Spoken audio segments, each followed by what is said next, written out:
Okay, let's see if this is up and running. Maybe, sorta, kinda, almost. Yes, yes, yes, yes. There we go.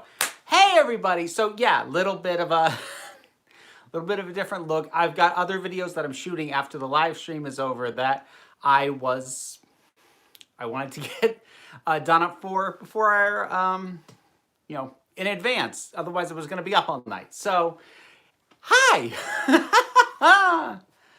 All right. 5 p.m. in Idaho. Oh, thank you, Molly. Thank you very much. Fancy. I'll take it. No what? What do you mean no water? What do you take me for? Thank you, Carolyn. So, as you could probably guess from the title of the live stream, focus will be on Doctor Who and the stuff that's been going on lately, because it's a lot of stuff. It's kind of nuts. Obviously, as is my wont, over the next hour, things will jump all over the place. And yes, this will also serve as your reminder. The live streams are now every other week instead of every week. I'm just trying to get, my life under control and scheduled worth a darn. It's a chore. So, I have a glass of Chianti. However, I'm missing the fava beans and the liver.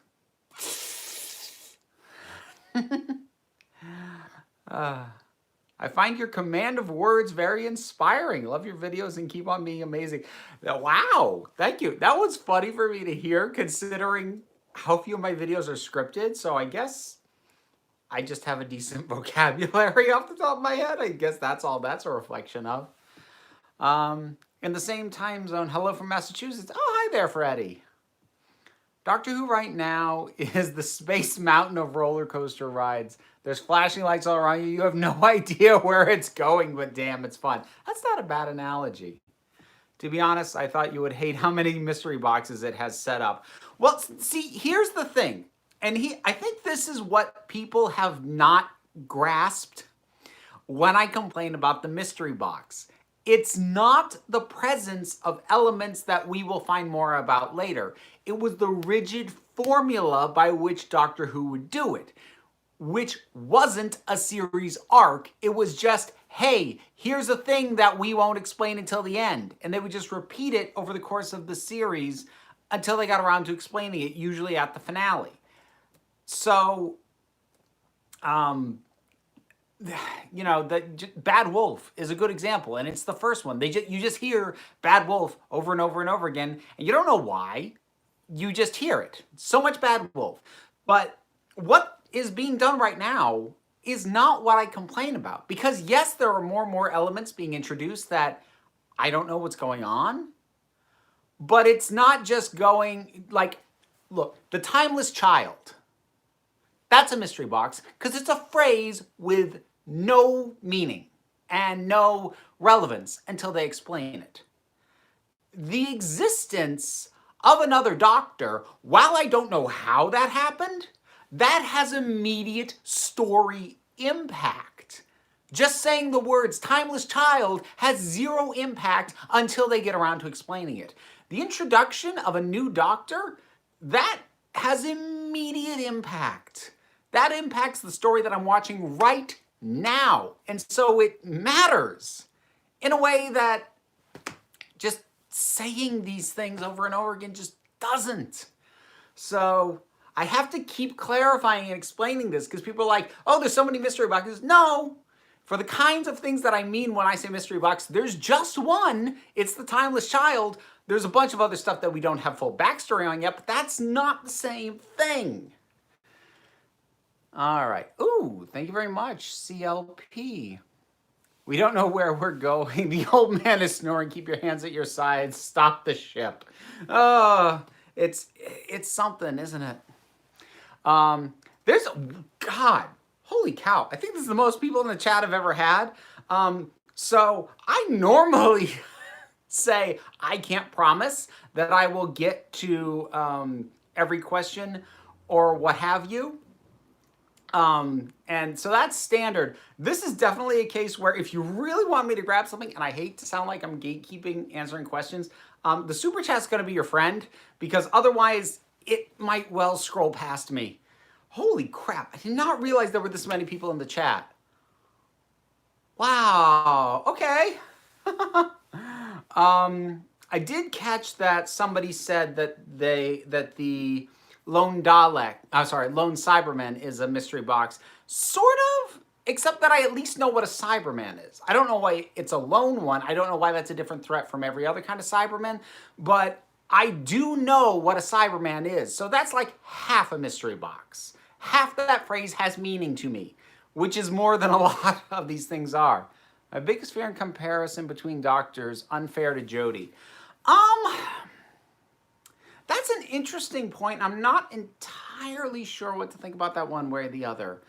I think it's unfortunate, and I'm not sure the show could really help how contentious Jodie's time has been. And in that environment, yes, there's an argument to be made that perhaps the bringing in another doctor to force an immediate comparison and possibly make people wish that they had this doctor instead maybe wasn't a great idea, and would have landed as a broad concept better with a less contentious era for the doctor in question, whoever that happens to be. But at the same time, I think that given that they have been fairly smart about it, I think it would have been a very bad look if this new doctor was a man. And I'm not saying that because I never want a man to be the doctor again. I mean that because that would truly force a very awkward conversation in the fandom. Whereas by having it be another woman, that part of it doesn't enter into the discussion. And people may still go, I like Joe Martin's doctor better than Jodie Whittaker's, but at the very least, the idea of I want this man instead of this woman, at least that's not a part of the conversation. So, all things considered, given what you're saying, I think has some validity. I think the casting sort of tackles it about as well as it can be held. Thank you, Cosmic Paladin. Who is your favorite doctor? At present, and I put that caveat on there because it has changed in the past, it may well change in the future. At present, my favorite doctor is Peter Capaldi. Which is funny because I didn't really take to him right off. He grew on me over time, but then part of the characterization changing and feeling like the character is actually evolving as opposed to being, fairly fixed for his whole time, actually became a big part of what I really love about him. And so there's kind of there's kind of personal things wrapped up in that. The fact that, he came about and was allowed to change, and how he ended his time was not how he started it. And yeah, that resonates with me. Can't imagine why. I feel like casting a non-white woman as the doctor and having her not be the next incarnation would be a pretty crummy thing to do for the show. I'm hoping she's 14 who forgot 13. Yeah, that is going to be an interesting question. If Joe Martin ends up not being the doctor immediately following Whittaker, then that is going to be an awkward thing, because if they cast somebody else, I suppose depending on what happens with the storyline and how much use they actually get out of her, but there's always going to be some folks who are like, I wanted her, if they end up going somewhere else when Jodie actually leaves the part. So that'll be an interesting question. Why isn't the extra doctor being referred to as Dr. Ruth? Google Dr. Ruth and figure out why they aren't doing that.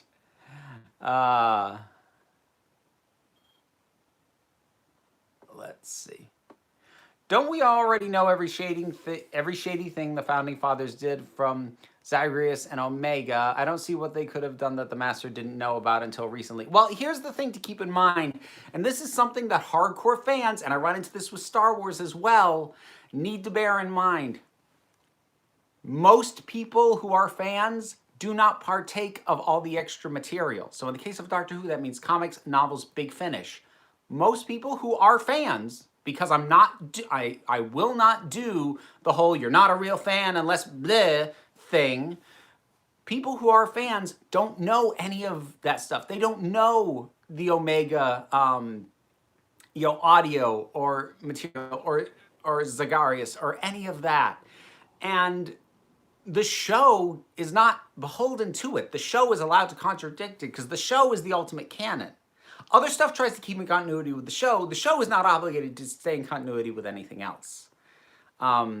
Which was something, God, I've had this particular discussion with people since the frigging 90s. Because I remember when Star Wars Episode 1 came out, I had friends who were super into the extra Star Wars material.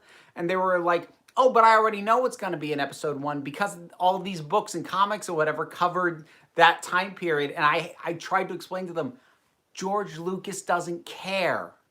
He's going to do his own thing, and that's going to be it. He's not going to rearrange his plans for a movie based off what happened in issue 7 of a comic book miniseries. And it's the same thing with Doctor Who. The showrunners are not going to alter their plans based off what Big Finish did or based off what the novels are doing. Now, they may borrow from those. They may take inspiration or even storylines from them. They have in the past, but they're certainly not beholden to honor them as canon, and they won't. I'm also reminded of Kendra the Jamaican Vampire Slayer. Oh, that's an interesting comparison. Oh, Mr. Pointy. Could they not tick off the incarnations they both remember being, hopefully with offensive caricatures on a whiteboard? I'm not entirely sure what that question's getting at. So, oh my God, 300 people. Holy. Wow. Hi. Way more people that are usually in my live stream. Wow. Glad I look good tonight.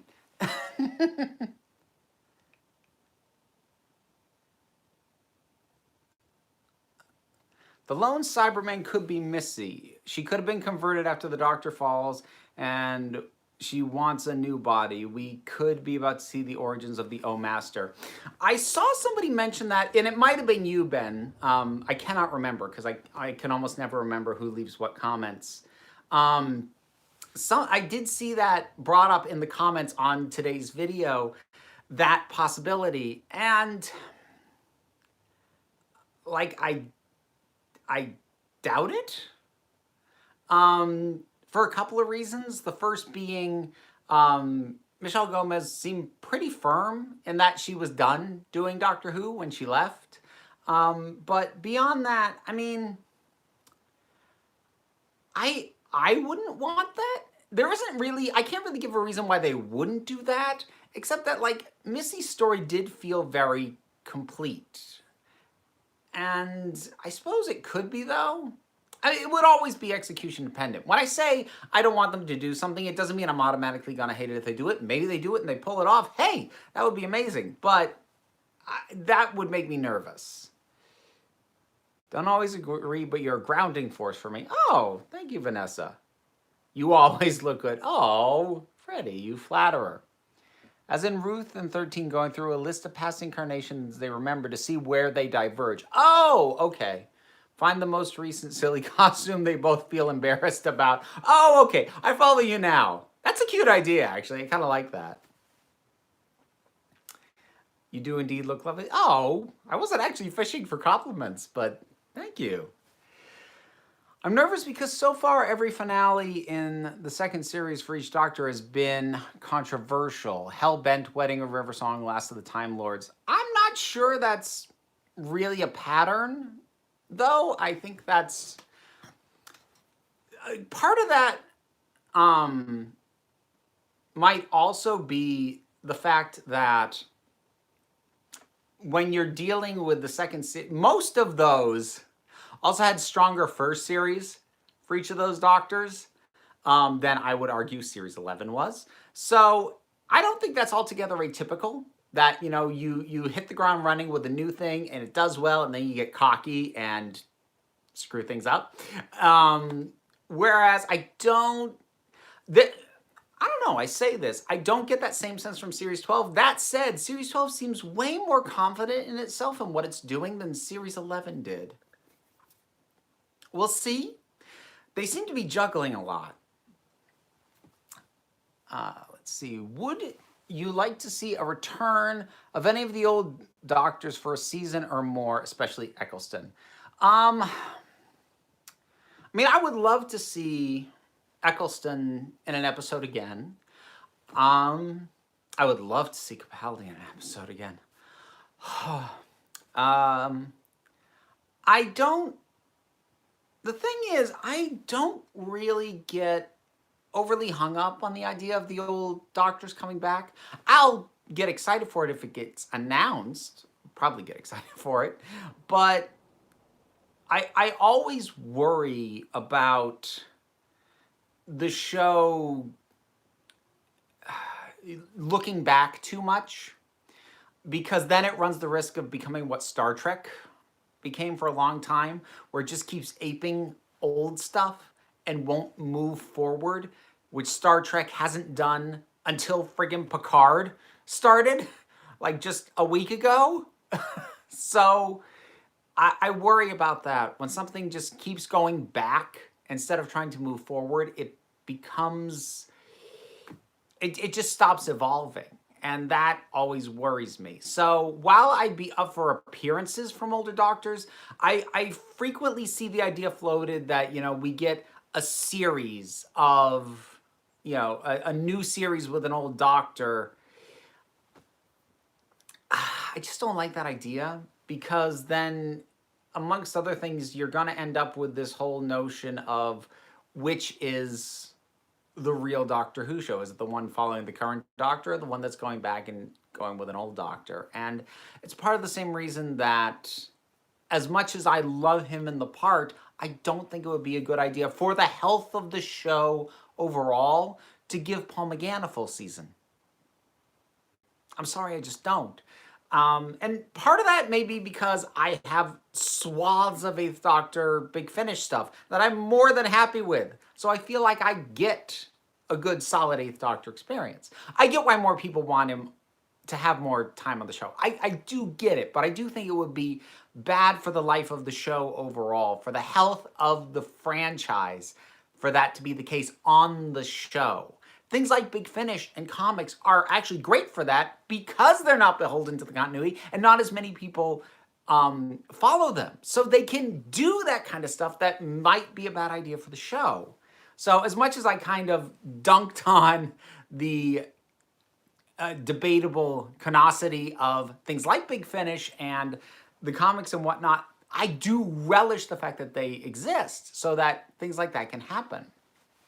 You need to cosplay the Dr. Ruth blouse. Oh boy, I wonder, I haven't started looking as to whether her outfit is out there. Can I be completely honest though? Even if I could get screen accurate, and this is not me discouraging anyone else from doing it, but I don't know if I'd be comfortable cosplaying the Joe Martin Doctor, because she is a person of color. So the position on cross-racial cosplay can be a contentious one. And where I tend to land personally is, as long as you are not altering the shade of your skin, from my perspective, it shouldn't be that big of an issue. The instant you alter the shade of your skin, and it's an actual shade of skin that people have, like you paint yourself green to be Gamora, fine, go nuts. But once you start getting into actually altering the shade of your skin to, especially to darken it, just don't. Just like don't ever. But that's only my perspective, and there are people who hold the position that particularly white people should not be cosplaying as black characters, full stop. Even if you don't, even if you aren't darkening your skin. And I don't know if I hold that position, but I know enough about it as a point of contention that I wouldn't feel comfortable cosplaying as that doctor, which I don't like. And again, that's not me feeling like people would judge me, the PC police. No, like for me, myself, I would feel off. It wouldn't quite feel right for me, for myself, to do that. I wouldn't be fully comfortable doing it. And that does bum me out a bit because I think her look is great. I think that's a great costume. It's terrific. Well, thank you, Em. Or it might be Emmy. I don't know. Pronunciations are a pain. Great episode, but I hope this doesn't turn into a 6th season situation. Too much stuff, but not structured properly, and it fails miserably in the end. Having recently finished my rewatch of Series 6, that is a valid concern. I don't, if it falls apart, I don't think it'll be in the same way. Because even though Chibnall is introducing a lot of things and he's juggling a lot of balls in the air right now,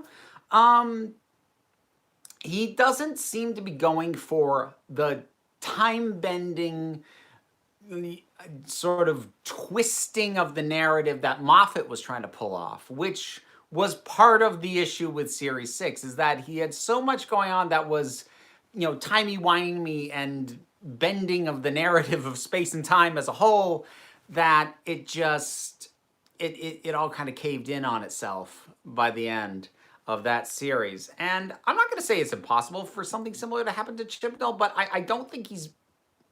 The way in which he's going big reminds me way more of Russell than it does of Moffat. I think that might be the more succinct way for me to put it.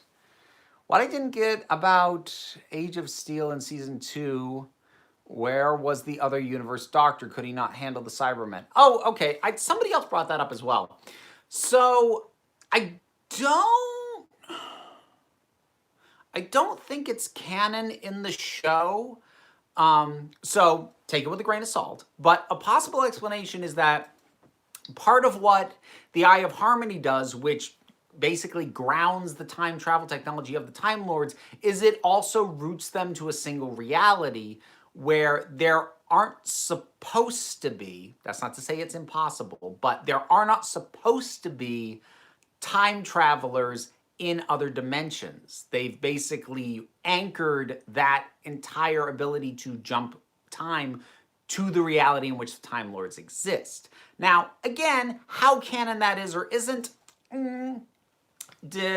it varies, and that's bendable and flexible, so who knows ultimately what'll be the answer.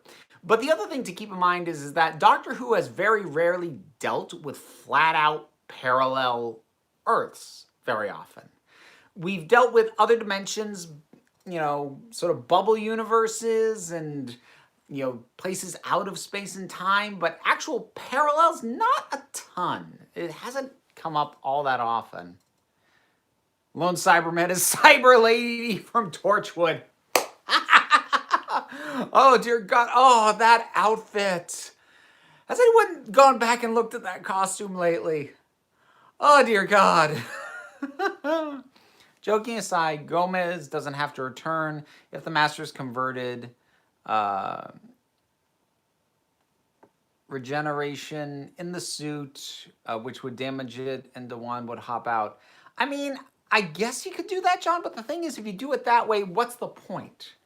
Like, I don't see the point of even referencing that the lone Cyberman is Missy if you're not going to show Missy. Like, that's just being mean. Given how much I love Missy, that's mean. Can you enjoy the really old Who, or does the problematic stuff take you out of it? Like the original Doctor said something, Red Indians thinking trains were magic in the first episode. Honestly, my biggest hurdle with classic Who is usually the production quality. And like, I can make allowances for it. I can make allowances for the fact that it's not going to look like Star Wars or even Star Trek of the same era.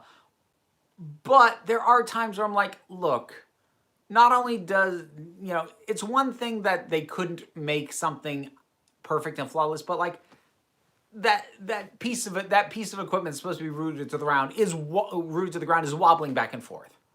Like, that's just cheap. That's not on a budget. That's just flat out cheap. There is a difference between working on a budget and looking cheap. So that's a big hurdle for me. As far as the sort of problematic stuff that you mentioned, it doesn't hamper my ability to enjoy Classic Who. It can take me out of it from time to time, and it has with Black Orchid, which I saw recently, which has a character who is... The character is Brazilian, called an Indian, played by an Egyptian, with this very fake big lip disc. And that was a little, okay. And then there was Planet of the Spiders, which had a guy in yellow face. Ooh, boy. Like, it doesn't destroy the narrative for me. I will still try and evaluate the episodes as best I can on the understanding that that's kind of... that was of the time, but it does kind of take me out of it in the moment, certainly, when that sort of stuff comes up. I've been catching up on Classic Who lately. I found I tend to not become invested in a serial until the second half. Is that weird? I'm not really, because Doctor Who, being as serialized as it was, the classic era, it usually took time, usually 1 or 2 episodes, to get you invested in the characters of any given story. So it's paced in a way that you're kind of not expected to be that invested right out of the gate, because they have more time. So they have the time and they use it accordingly. Oh, hey! Hi, Ian! Passion of the Nerd, which is a great channel. If you folks have not ever checked that out, you should. It's very good. Amazing Buffy content, and also just a good channel in general. Just saying hello and wish I looked that good in purple. Cheers. Hey! Cheers to you too, Ian. And Tracy. Thank you. I'm so sick of Daleks and Cybermen. Fair. Do you think a season without either could be successful? Yes, I know season 11 didn't feature them in the main, only the special, but we all know how uneven season 11 was. I mean, yes, I think a series could be successful without either one of them. Unfortunately, as you said, the example we have that didn't have either one is Series 11, which had a lot of other problems. And it's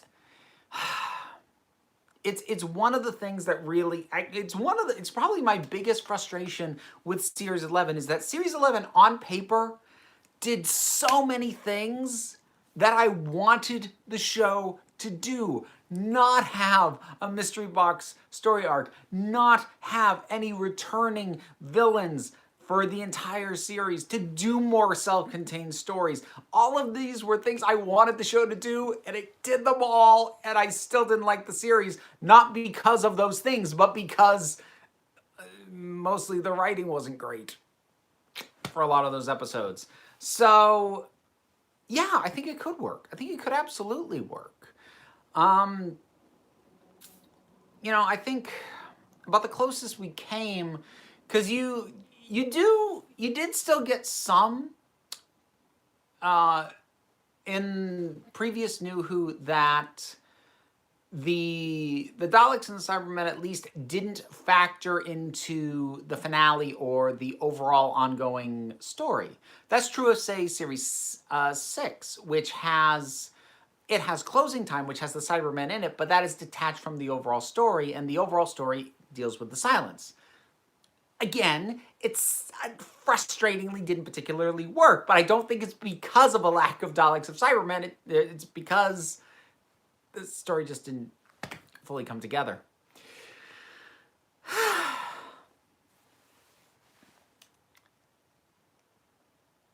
The Dalek was perfect, came back, and was defeated, and not being an overarching enemy. I mean, the Daleks. Part of the issue with the Daleks, especially at this point, I would say more so than the Cybermen, because since, especially now that they've established that Cybermen keep popping up across the universe basically in parallel evolution to each other, that means that they have a bit more freedom in terms of how they depict them. Unfortunately, part of the core idea of the Daleks is they don't change. They hate change. They hate anything that isn't them. That said, I do still think there are some things that you could do with them, but by and large, they just usually have an armada of Daleks show up, and we've seen that. I did actually like Resolution.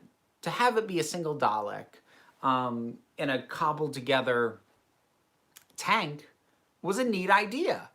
I wish that the thing it had thrown together was not as powerful as it was. I don't think it should have been. I think it should have been more on the back foot than it was by the end of it. But I still thought that was a solid idea as far as that sort of thing went. And it's often the Cybermen and the Dalek stories that don't quite work where I at least like the setup more than just Dalek or Cybermen show up in a fleet. So like I like the idea behind Victory of the Daleks, or even Daleks in Manhattan and Evolution of the Daleks. I like those ideas of them, trying to rebuild, trying to cobble something together because they don't have their full resources. I even like the concept behind the Cybermen at closing time. It's just these ideas keep getting stuck into stories that don't execute worth a dang. Ah, well, what can you do? Thank you very much, Thomas. I appreciate that. Thoughts on how to fix the companions in the background issue? I would like a companion in Dr. Light episode, alluded to by Yaz with the doctor dropping off the companion and looking for the master. I mean, my harsh answer is some of them have to go. My honest answer is we need to ditch either Yaz or both Ryan and Graham. Because in my mind, they're a bundle.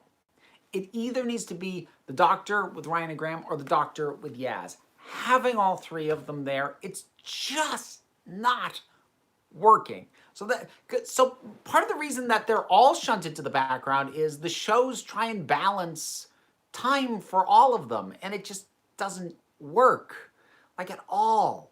So that's part of it. But given that we have all three right now, I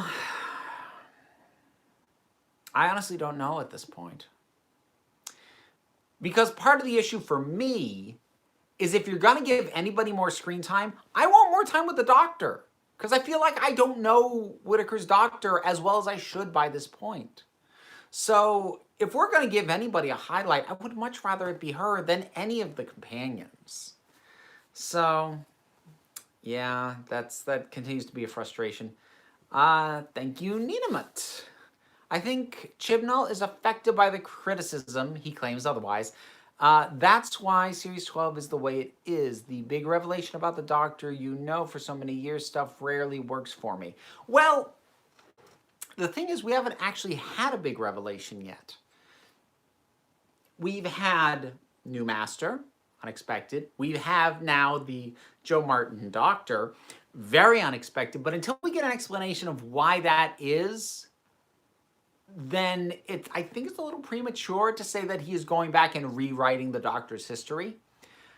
It is distinctly possible that by the time we get an answer, that is what he will end up doing. And I am always going to be nervous at anybody attempting to do that, because not even just with this, because it's the kind of thing that happens in like long-running comic book series all the dang time. And 99% of the time, it just is a bad idea. So that does make me nervous. And it's part of why I really hope so hard that Joe Martin's Doctor is not pre-Hartnell. Because that is such a fundamental rewrite of what we know about the Doctor that I don't think you can make it work. That is rewriting too much history. And it's a big part of why I don't like what they did with Clara. Injecting her into the lives of every single doctor, that is, you're changing too much. I don't think it's a good idea. I don't think it works. But I'm not going to prejudge. I'm nervous. I'm not going to prejudge because I don't know what he actually is doing. I don't know what actual mechanism he's put in narratively to justify what has happened. And until I find out, I'm not in a position to say that it's failed or that it was a bad idea. I can express being nervous, and I am, but for right now in the moment, I am having fun. And I'm having a heck of a lot more fun with it than I was with Series 11. And that's not nothing. Even if it face plants in the finale, that's not nothing. When I listen to Sir Derek Jacobi's master audio, I now think to myself, maximum Derek. Last night I caught up on The Good Place, which will be ending soon. Oh, that show's so good. And yes, I will have my thoughts on the final season of that once that wraps up. So, what else have I got here? Real life Jolly, or possibly Jolie. I don't know. Whichever it is, thank you. Sorry to think, but I have to ask, worth a dang? Is your kid still up, still in earshot? Actually, my kid's at her mother's tonight. It's habit at this point. If I'm talking in front of the camera, it takes a lot for me to swear because I've been doing this for so long. At this point, it's very ingrained in my head. If you swear, you're making more work for yourself in the edit because you're gonna have to bleep it. Now, granted, this is live, so I can't anyways, but there's also the risk of demonetization because while it wouldn't affect the super chats, which I'm greatly appreciating, people are doing a lot more tonight. And actually, I'm super appreciating that because I've made my appointment to get my taxes done for 2019. We'll see how much that hurts. But anyways, the archived version of this can still get demonetized depending on what is or isn't said by me in the stream. I've learned that the hard way because I've had things that I talked about, like not even swearing, just topics that I broached that resulted in the archived version of the stream being demonetized, which, yeah. Use swear words from The Good Place. Oh, yeah. I mean, that would work. I would have to, like, I'd have to put so much effort into thinking it to get it right, though. It'd just be, I just think my brain would keep thinking, this is bullshit. Fork it. Let's see here. I know it's not Doctor Who, but you always say your problems with The Last Jedi aren't those that everyone else has. What problems do you have? Because, you know, I love that movie. Oh, okay, look, I've got multiple videos up on The Last Jedi. And now is probably not the best time to ask me because I haven't rewatched the thing since it was in theaters. So my memories of it are hazy. But my issues with it are not Raise Nobody, are not Force Magic Leia, are not what is done with Luke. None of those things are my issue. My issue is with the thing structurally, both as a film in and of itself, and even more so now that episode 9 has come out, its place in the overall trilogy and the series as a whole, because it's just so anomalous. It just doesn't fit. And that doesn't make it a bad movie, but it does make it one that I really don't enjoy. At a fundamental level, I think Rian Johnson did what he always does in virtually every movie he's ever made. He takes something that is a known quantity, deconstructs it, and reconfigures it into something that is a commentary on itself. It's what he did with time travel, with Looper. It's what he did with con movies with the Brothers Bloom. It's what he did with Murder Mysteries, with Knives Out. And all of those are movies I like. Knives Out, I freaking loved. But the thing about deconstruction is when you deconstruct something, by necessity, you break it. And when you reassemble it, it's not the same thing that it was when you took it apart. Which is why I think most of the great deconstructionist work is either done as pastiches or analogs. So like Watchmen is a deconstructionist work, and all of those characters are analogous to pre-existing superheroes. Or there are alternate versions, like Superman Red Son is a good deconstructionist text. The Dark Knight Returns is a good deconstructionist text. But again, flash forward into the future, possible timeline, alternate history. The best deconstructionist work is either done with the tropes or done with versions that you're allowed to break, alternate versions of characters, pastiches of characters, not the characters themselves. And so I think the kind of deconstruction that Rian Johnson just does is what he does in every movie he's ever made, was just a bad fit to do with the main saga. And it's not to say I wouldn't have wanted a Rian Johnson Star Wars movie.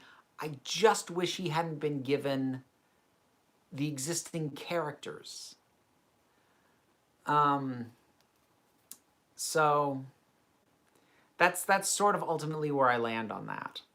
I don't think what he was trying to do was a fundamentally bad idea, but I don't think it should have been done with the characters as we knew them. I think that if he was going to break the narrative of how good are the good guys, how bad are the bad guys, how gray is everything, are the Jedi even anything to aspire to? If he was going to toy with all that, it should have been, he should have been allowed to, but like off somewhere else with a different set of characters.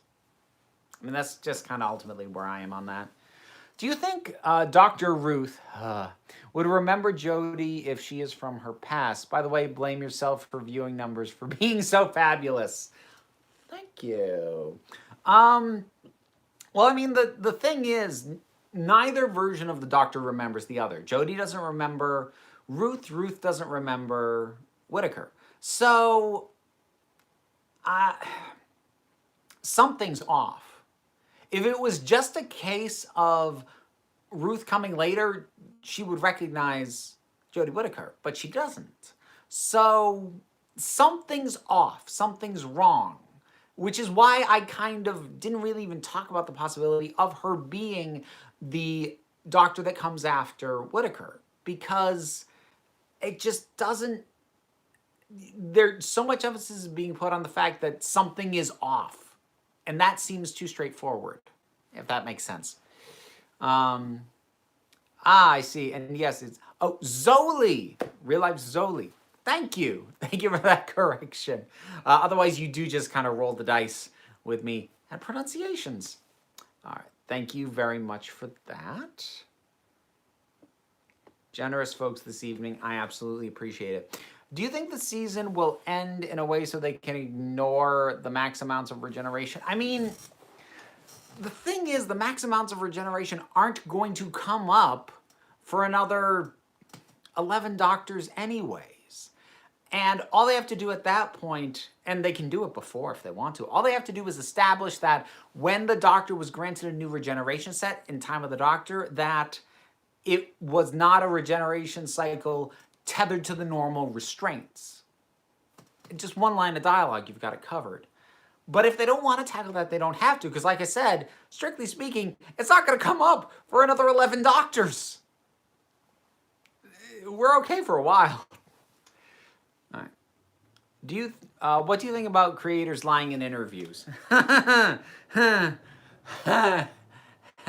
hate it. I understand where the instinct comes from when creators behind shows or comics or what have you just straight up lie to fan questions or interviews or what have you. I get why, because they want to maintain surprises. And they're hoping to misdirect the fan base so that they can still surprise them.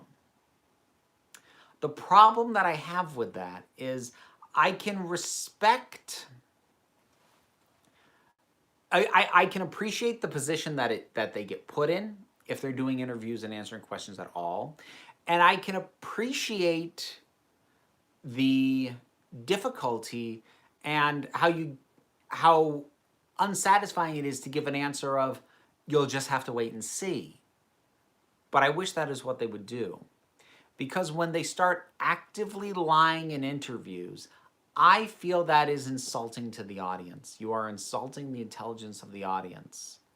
And you are breaking a trust that you can only do that once.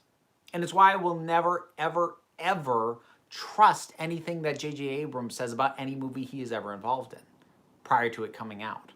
I never will.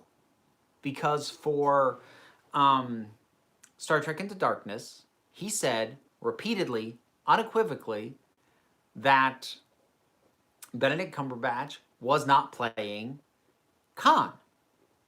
And he was. And to lie to us when we all guessed that immediately, so that you could then try and go when the movie comes out, ooh, we tricked you, he really is kind of like, yeah, we knew. Don't act like you were clever. We figured you out, and then you lied. Same thing with Spectre and Blofeld, though that one was even more insulting because there was the backlash to Khan prior to that, far enough in advance that they should have realized that was a bad idea. So actually, Spectre pissed me off more. And it happens in other mediums. Tom King. This one pissed me off. Tom King insisting that Batman and Catwoman were really going to get married. And then they just didn't. Or Marvel insisting that Captain America being a secret Hydra agent was real and canon, and they weren't doing any kind of alternate reality. Of course they were. Don't lie to us. Just say, look, you want to find out? Keep reading. Keep watching. Find out. Stick with us and you'll see. Don't lie to us. It's insulting. Thank you very much, Strum Dynasty Gaming. Yes, thank you, Carolyn. Okay, I need to pop on over to the Discord real quick and see what questions popped up there because, and here's the obligatory plug. There is a Council of Geeks Discord. It is a Patreon exclusive perk at the $2 support level and above. So link for the Patreon is down in the description. And folks who submit questions through the Discord for the live streams are guaranteed to have them answered because they are already financially supporting me. So that's a perk, in addition to the Discord itself just being a perk in general. So let me pop on back over there, see what I've got.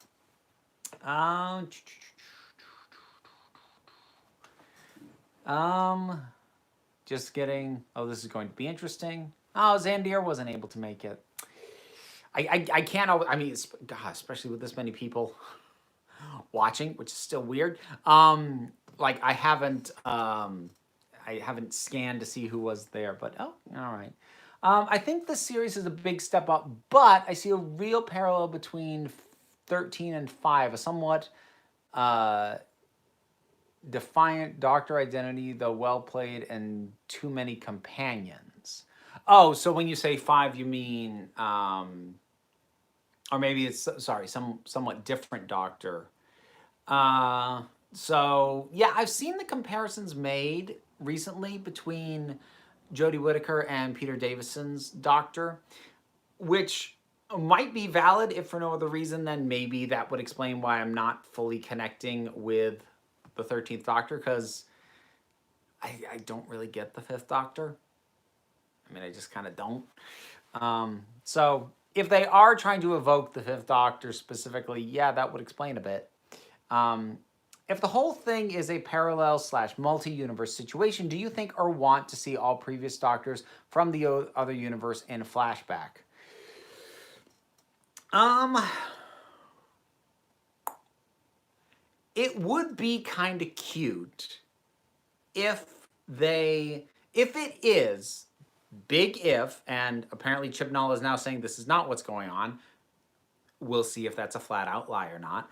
But if it is a parallel universe Doctor situation, um, which I'm not sure how likely that is, I'm favoring my sort of split time thing, which is slightly different. Maybe I'm being pedantic about that. Anyways, if it is that, I think it would be kind of cute if we had like a flash of the previous incarnations of Joe Martin's Doctor, and like they were all super famous actors.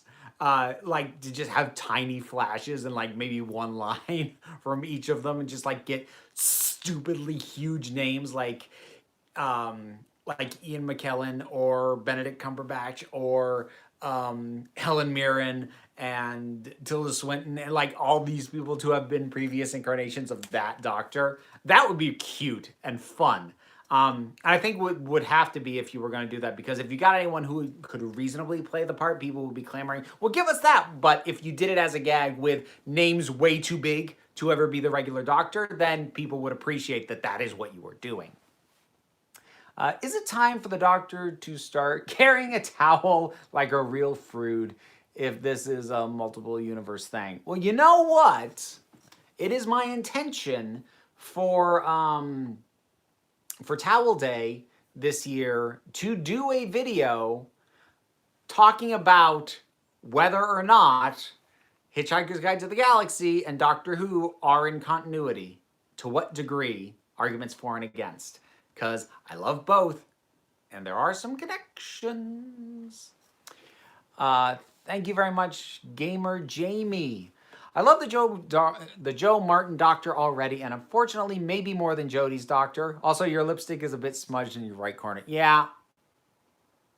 I actually did see that. I was going to touch it up before I do video.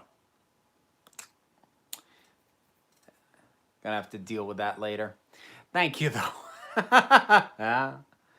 Oh, geez, Bookworm. Bookworm of the fandoms. Thank you. Wow. You're my favorite Doctor Who review channel. Couldn't think of any questions. So happy Captain Jack is back. I am too. Although I now have the disappointment of what Chibnall has said about that, which is saying that we're not getting any more of Jack in this series, but maybe next series. That, if true, that's a little annoying. Like, it was great to have him back. It was wonderful and I loved it, but like, that's it? That's all you have planned to give us right now? Really? Dude, come on. Did you see the Oof Shibnall leak? Apologies, trying to describe the leak so you know what I'm talking about. If you do or don't know. I am not sure what you're talking about there, Tom. This is a long shot, but do you think the Timeless Child might have something to do with giant vampires? Rassilon went to war with them? I don't know. I'd be surprised. That would be a bold choice. I don't think so. Do you think there's a danger of a separate but equal minefield if... Oh, hold on. If she's not a mainline incarnation who gets a series or two? I mean, I think that's a bridge we'll have to cross when we get to whenever Jodie decides she's done with the part, as to whether we get Joe Martin or anyone else. I'm not prepared to weigh in on that question at this point. It is a bit of a bridge we're going to have to cross, a bit like how I did a video last year talking about whether or not the next Doctor after Whittaker should be another woman or not. And obviously, you know, making allowances for we should have someone who's good in the part and all that, but just broadly speaking philosophically, and making the argument that it's probably best that the next Doctor be a woman as well, because otherwise we run the danger of her basically being a fluke. And of people shouting, see, they went back to a man because a woman didn't work.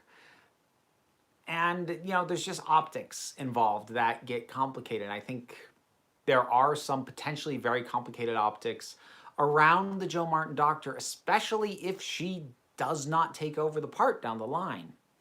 Again, that may or may not be mitigated depending on what the storyline we ultimately get with her now ends up being. So stick a pin in that. We'll see.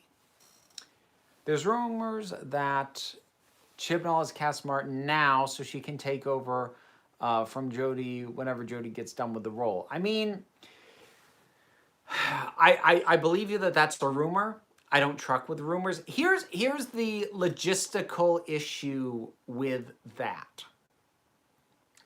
Unless Jodie has already behind the scenes, has already definitively said when she's leaving the part, which is possible, but I don't know. Unless that's happened, and it would have had to have happened before they even shot Series 12. So unless she decided before shooting Series 12, I know exactly when I'm leaving, I don't think that that's the case, and here's why.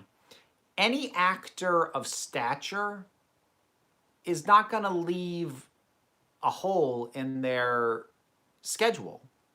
You know, she could be doing other shows, movies, plays, whatever, but if she was basically being left on hold until Whittaker leaves the part, then that would mean that she would basically have to have either a permanent hole in her schedule to allow for the possibility that it could be any moment, or she would have to be prepared to drop anything else she was doing in order to come over and do Doctor Who, neither of which I think is very likely. And really no professional actor would agree to that. So I think that's the hole in that is the real world logistics of booking an actor, which is something that I actually know a little bit about, having tried my hand at acting and having friends who actually have done some degree of professional acting. So, you know, I actually get to talk to experience when I talk a little bit about that behind the scenes stuff.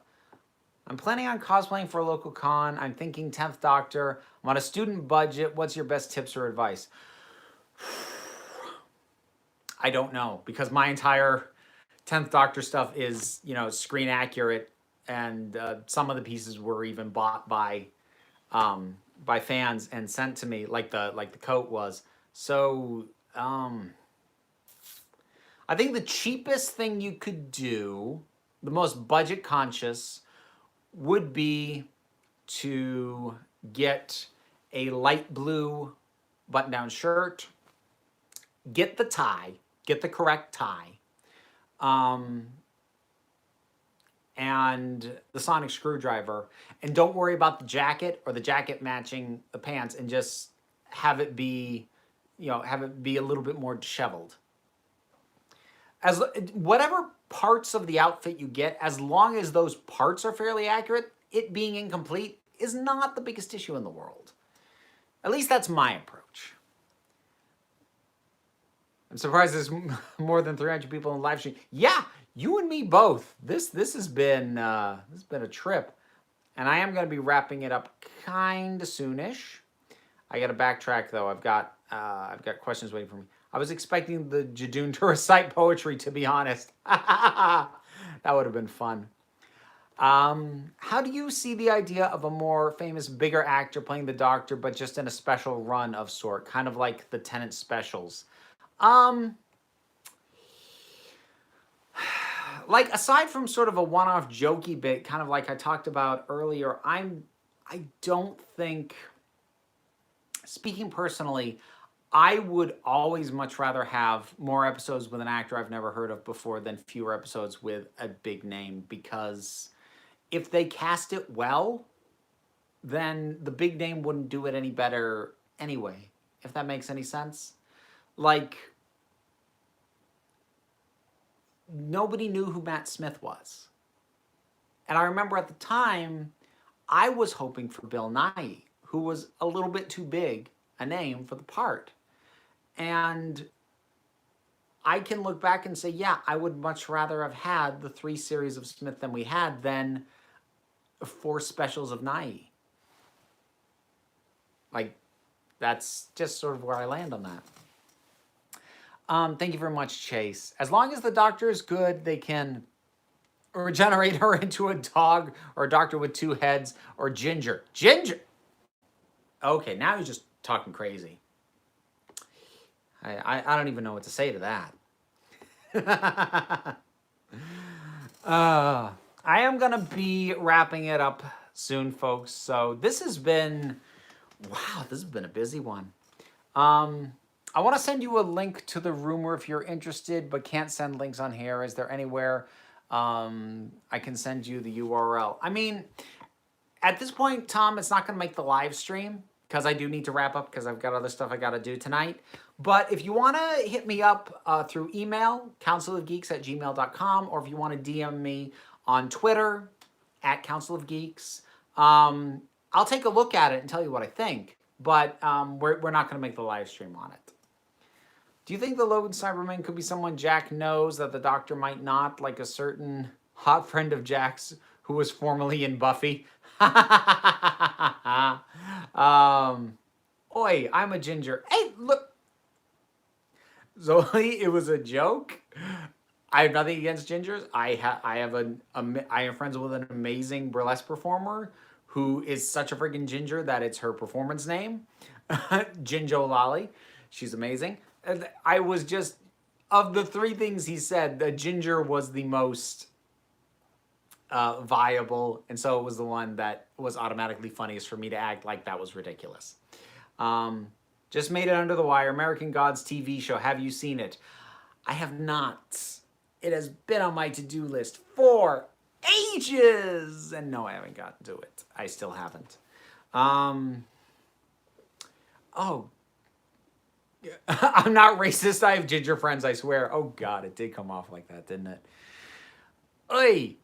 So anyway, backtracking to, because I want to wrap up the question of the lone Dalek. So as much as I would love to see James Marsters come back into the Hooniverse in any capacity, I'm not, who is the lone Cyberman is just something that my brain just won't do, because the thing is, like, I can get my brain to roll with figuring out, ooh, where does this doctor fit into, you know, the timeline, or where does the master fit in? But things like, who is the lone Cyberman? Like, it's just a title. So I have nothing to work off of, and anything I think would just be literally a wild guess.